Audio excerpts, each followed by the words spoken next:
frowned upon and is accepted for this institution.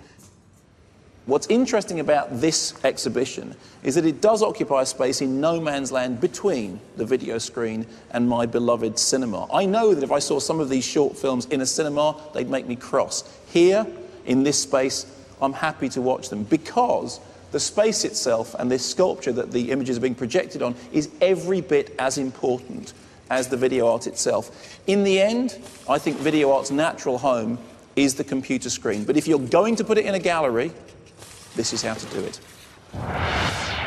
I'm joined now by three more guests at tonight's party. Janet Street Porter, who's a bit of an art collector on the quiet, design writer Stephen Bailey, and Edith Devaney, the organiser of the summer exhibition. First of all, Janet, I want to ask you, what do you think of the fact that they've finally allowed video art through the doors?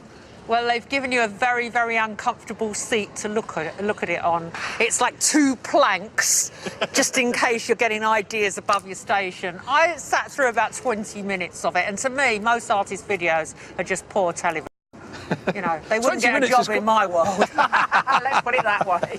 What do you think, Stephen? I think this is not a good medium, you know, for displaying them. The problem to me is when you elevate video to the status of art and there are no disciplines involved, you end up with something which is not as entertaining as cinema and not as disciplined and tight and effective as an advertisement. There's two very professional objections. What do you think? Edith? Stand up for it. I think it's quite good. I think there are some good things in there. There's some very good things in there. I think Richard's been very clever about the curation of this room and making it into an installation and not one of the cinemas that we were all used to seeing in art galleries. I think has been fantastic, actually, because it looks very different, and I think it's going to attract It's not really a cinema. It's not, no. If I would not pay money to go to a cinema with two planks and a big screen. Well, listen, we're going to talk more about the exhibition as a whole in a moment, but first, here's a little glimpse behind the scenes of the show coming together, from the hang through to the varnishing day.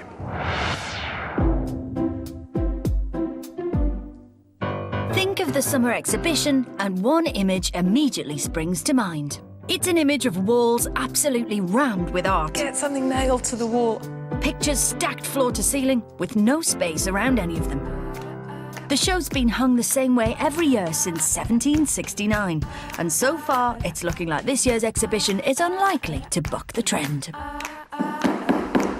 This is the hang, where they hang everything up or put it on plinths. I was here last year and it didn't look dissimilar. It's a complete sensory overload, isn't it? It's just stuff everywhere. Art everywhere. It's an art exhibition that's sort of flirting dangerously with the ethos of a jumble sale, you know, stack 'em high, sell 'em fast.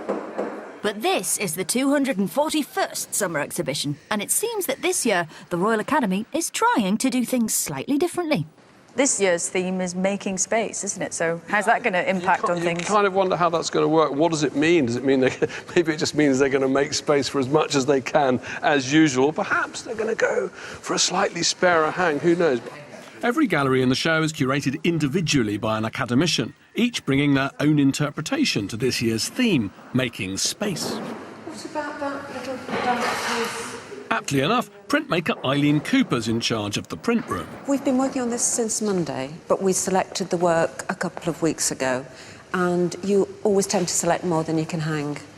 Because you don't want to be short of work when it comes to filling these walls. Even though I can't work out, there's this title called Making Space. Yes. Which, well, it seems to me that you're determined to fill all the space. Well, artists are obsessed by space, as you know. Sculptors are obsessed by space, and there's pictorial space and illusionistic space, formal space, psychological space. Oh man, I'm getting so confused. So you've taken it as a free brief to do whatever you like, basically? Well, I think everybody should do that, take it as a brief to do whatever they like, because the last thing you want to do is exclude people from sending in.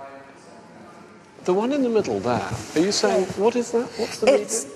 It's a humble woodcut, so it's cut with traditional Japanese tools on plywood, and it's printed by hand. So once it's cut, amazing. It's an amazing piece. Are both of those by hand? Yeah, the same artist, Katsutoshi Yausa, and he does very small editions. Once he feels that, you know, he's got 3 or 4 good prints out, he won't print anymore.